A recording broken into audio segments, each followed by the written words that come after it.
ಖಾಸಗಿ ಆಸ್ಪತ್ರೆ ವೈದ್ಯರ ನಿರ್ಲಕ್ಷ್ಯಕ್ಕೆ ಬಾಣಂತಿ ಸಾವು ಆರೋಪ. ರಾಯಚೂರಿನಲ್ಲಿ ಆಂಬ್ಯುಲೆನ್ಸ್ ಧ್ವಂಸಗೊಳಿಸಿದ್ದಾರೆ ಕುಟುಂಬಸ್ಥರು.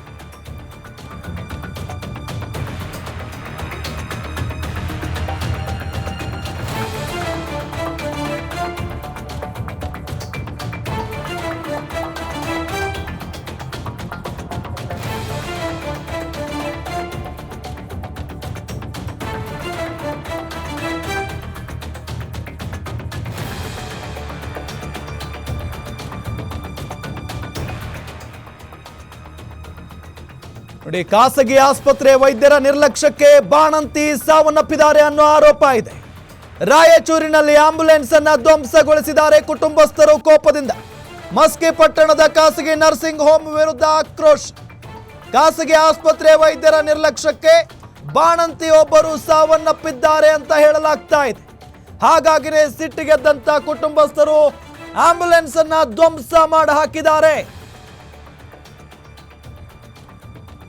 ವೈದ್ಯರ ನಿರ್ಲಕ್ಷ್ಯ, ಬಾಣಂತಿ ಒಬ್ಬರು ಸಾವನ್ನಪ್ಪಿದ್ದಾರೆ ರಾಯಚೂರಿನಲ್ಲಿ. ಮಸ್ಕಿ ಪಟ್ಟಣದ ಖಾಸಗಿ ನರ್ಸಿಂಗ್ ಹೋಮ್ ವಿರುದ್ಧ ಆಕ್ರೋಶವನ್ನ ವ್ಯಕ್ತಪಡಿಸಲಾಗ್ತಾ ಇದೆ. ಹೊಟ್ಟೆ ಉರಿಯುತ್ರಿ, ಆಸ್ಪತ್ರೆಗಳಲ್ಲಿ ಸರಿಯಾದಂತಹ ವ್ಯವಸ್ಥೆ ಇಲ್ಲ ಅಂತ ಅಂದಾಗ, ಜೊತೆಗೆ ಈ ವೈದ್ಯರೇ ಇಷ್ಟು ನಿರ್ಲಕ್ಷ್ಯ ಮಾಡಿದಾಗ ಹೊಟ್ಟೆ ಉರಿಯುತ್ತೆ. ದೃಶ್ಯದಲ್ಲಿ ನಿಮಗೆ ತೋರಿಸ್ತಾ ಇದ್ದೀವಿ ಯಾವ ರೀತಿಯಾಗಿ ಆಕ್ರೋಶವನ್ನ ವ್ಯಕ್ತಪಡಿಸ್ತಾ ಇದ್ದಾರೆ. ಆಂಬ್ಯುಲೆನ್ಸ್ ಅನ್ನ ಧ್ವಂಸ ಮಾಡಿ ಹಾಕ್ತಾ ಇದ್ದಾರೆ ಕುಟುಂಬಸ್ಥರು ಅಂತ ಹೇಳಿ.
ಇದರ ಬಗ್ಗೆ ಹೆಚ್ಚಿನ ಮಾಹಿತಿಯನ್ನು ನೀಡ್ತಾರೆ ನಮ್ಮ ರಾಯಚೂರು ರಿಪೋರ್ಟರ್ ಅನಿಲ್ ಕುಮಾರ್, ಏನಾಗಿದೆ ಇಲ್ಲ ಎಕ್ಸಾಕ್ಟ್ಲಿ ಅಷ್ಟೊಂದು ಆಕ್ರೋಶ ಯಾಕೆ ವ್ಯಕ್ತಪಡಿಸ್ತಾ ಇದ್ದಾರೆ?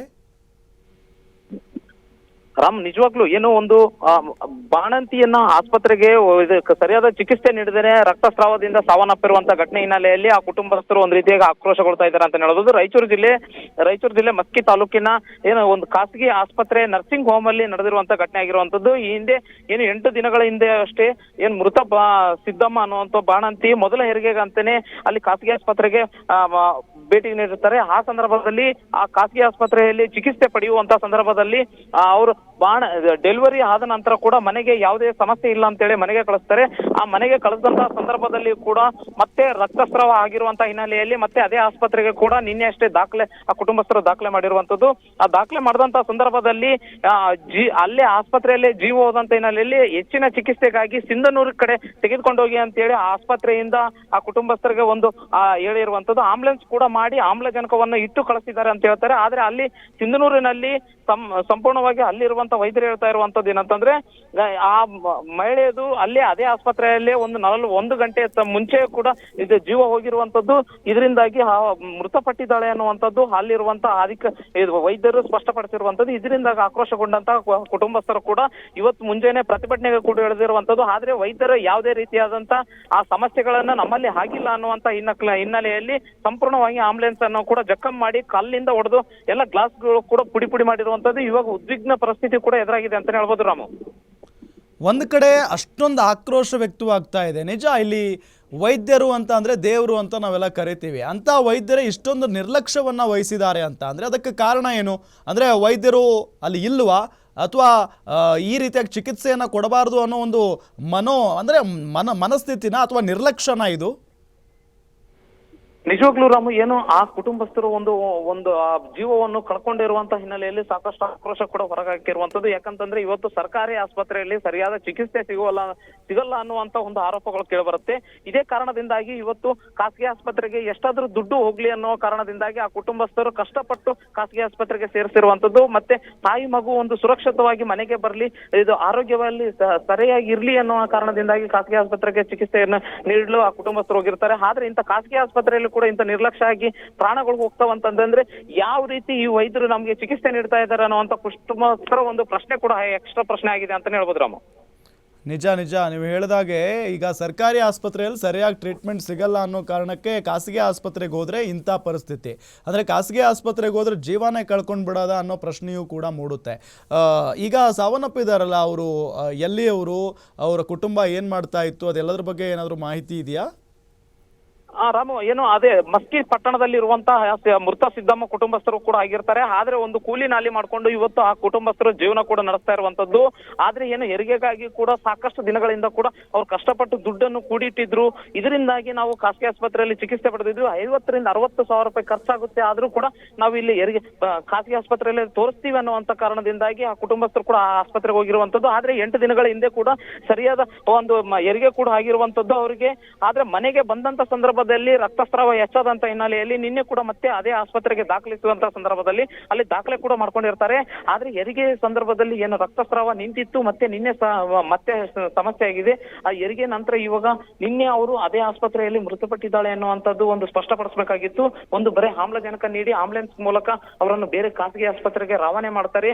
ಅಂತ ಸಂದರ್ಭದಲ್ಲಿ ಕುಟುಂಬಸ್ಥರಿಗೂ ಕೂಡ ತಿಳಿದಿರೋದಿಲ್ಲ. ಬೇರೆ ಆಸ್ಪತ್ರೆಗೆ ದಾಖಲಾದಂತ ನಂತರ ಆ ಕುಟುಂಬಸ್ಥರಿಗೂ ಕೂಡ ಇಲ್ಲ, ಅಲ್ಲೇ 1 ತಾಸು ಮುಂಚೆ ಕೂಡ ಒಂದು ಸಾವನ್ನಪ್ಪಿದ್ದಾಳೆ ಅನ್ನುವಂಥದ್ದು ಈ ಆಸ್ಪತ್ರೆಯಲ್ಲಿ ಸ್ಪಷ್ಟಪಡಿಸಿದಂತ ಹಿನ್ನೆಲೆಯಲ್ಲಿ ಇದರಿಂದಾಗಿ ಕುಟುಂಬಸ್ಥರು ಇವರು ಈ ರೀತಿಯಾಗಿ ಮುಚ್ಚಿಡುವಂತ ಹಿನ್ನೆಲೆಯಲ್ಲಿ ಇವತ್ತು ಕುಟುಂಬಸ್ಥರು ಮತ್ತೆ ಅಲ್ಲಿರುವಂತಹ ಸಾರ್ವಜನಿಕರು ಸೇರಿ ಇವತ್ತು ಪ್ರತಿಭಟನೆಗೆ ಇಳಿದು ಆಂಬುಲೆನ್ಸ್ ಅನ್ನು ಕೂಡ ಜಖಂ ಮಾಡಿರುವಂತದ್ದು. ಮತ್ತೆ ಅಲ್ಲಿ ಪೊಲೀಸರು ಕೂಡ ಇವಾಗ ಸ್ಥಳದಲ್ಲಿರುವಂತದ್ದು Ram. Okay, thank you Anil Kumar ತಮ್ಮೆಲ್ಲ ಮಾಹಿತಿಗಾಗಿ.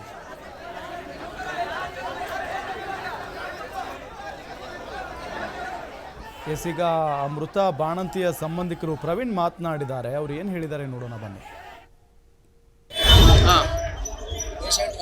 ಸಮಸ್ಯೆ ಏನಾಗಿದೆ? ಸಮಸ್ಯೆ 9 ದಿನ ಆಯ್ತಣ್ಣ. ಹುಡುಗಿ ಸಮಸ್ಯೆ ಭಾಳ ಹೆಸರೇನು? ಪೇಷಂಟ್ ಸಿದ್ದಮ್ಮ ಮಸ್ಕಿ ಅಣ್ಣ. ಇಲ್ಲೇ ನಮ್ದು ಕರ್ಕೊಂಡ್ ಬಂದೀವಿ. ಇಲ್ಲೇ ಡೆತ್ ಆಗ ಹುಡುಗಿ ಮುಂದಕ್ಕೆ ಬರೋದು ಪೇಷಂಟ್. ಇಲ್ಲಿ ಎದಕ್ ಕರ್ಕೊಂಡ್ ಬಂದಿದ್ರು ಹಾಸ್ಪಿಟ್ಲಿಗೆ? ಜ್ವರ ಬಂದ ಅಂತ ಕರ್ಕೊಂಡ್ ಬಂದೀವಿ. ಹೌದಾ? ಜ್ವರ ಬಂದ ಅಂತ ಕರ್ಕೊಂಡ್ ಬಂದಿ. 9 ದಿನ ಆಯ್ತು ಡೆಲಿವರಿ. ಇಲ್ಲೇ ಡೆಲಿವರಿ ಆಯ್ತು. ದಿನ ಆಯ್ತು. ಇವರೇ ಮಾಡಿದಾರ? ಇವರೇ ಮಾಡಿರ. ಮತ್ತೆ ಪ್ರಾಬ್ಲಮ್ ಐತಿ ಹೇಳಿಲ್ಲ. ರಿಪೋರ್ಟ್ ಇವ್ರ ಹತ್ರ ಐತೆ ಪಟ್ಟಿಲ್ಲ. ಅವ್ರ ಡಾಕ್ಟರ್ ಹೆಸರೇನು? ಸೌಮ್ಯ ಗುಂಡಾಳೆ. ರಿಪೋರ್ಟ್ ಅವ್ರ ಹತ್ರ ಐತೆ, ಪಟ್ಟಿಲ್ಲ. ಕರ್ಕೊಂಡು ಹೋಗಂದ್ರೆ ಹುಷಾರಿದ್ದಿಲ್ಲ, ಅದನ್ನು ಮಾಡಿಲ್ಲ. ಡೆತ್ ಆಗಟ್ಟೆ ಮುಂದೆ ಗೌರ್ಮೆಂಟ್ ಹಾಸ್ಪಿಟಲ್ ಕರ್ಕೊಂಡಿವಿ. ಅಲ್ಲಿ ಇದು ಹೋಗಿ ಜೀವ ಆಗಿರ್ತಾನ. ಹಾಸ್ಪಿಟಲ್ ರೆಫರ್ ಮಾಡೋಳ್ರಿ ಅವ್ರು ರಾತ್ರಿ ಬೇರೆ ಕಡೆ ಹಾಸ್ಪಿಟಲ್ ಸೀರಿಯಸ್ ಇತ್ತಂದ್ರು ಬೇರೆ ಕಡೆ ರೆಫರ್ ಮಾಡ್ತಾ ಇಲ್ಲ. ಹೇಳ್ರಿ ನಾವು ಅಲ್ಲಿ ಕರ್ಕೊಂಡು ಹೋಗ್ತಂದ್ರ ಇಲ್ಲ ಸೀರಿಯಸ್ ಐತಿ ನೀವು ತಿಳಿದಲ್ಲಿ ಕರ್ಕೊಂಡು ಹೋಗ್ರಿ. ಆಮೇಲೆ ಪ್ರೈವೇಟ್ ಹಾಸ್ಪಿಟಲ್ ಹೋಗ್ಬಿಟ್ರೆ ಗೌರ್ಮೆಂಟ್ ಹಾಸ್ಪಿಟಲ್ ಕರ್ಕೊಂಡು ಹೋಗಂತ. ಗೌರ್ಮೆಂಟ್ ಹಾಸ್ಪಿಟಲ್ ಇಲ್ಲೇ ಜೀವ ಆಗಿತ್ತು. ಇಲ್ಲಿ ಅವ್ರ ಅಪ್ಪ ಅವ್ರ ಐದು ಹೊಡ್ಕಂತಾರ ಅಂತ ನಾವು ಹೇಳಲ್ಲ. ಅಲ್ಲಿ ಹೋಗಿ ಅವನ ಆಂಬುಲೆನ್ಸ್ ಬಚ್ಚಿಟ್ಟಾನ.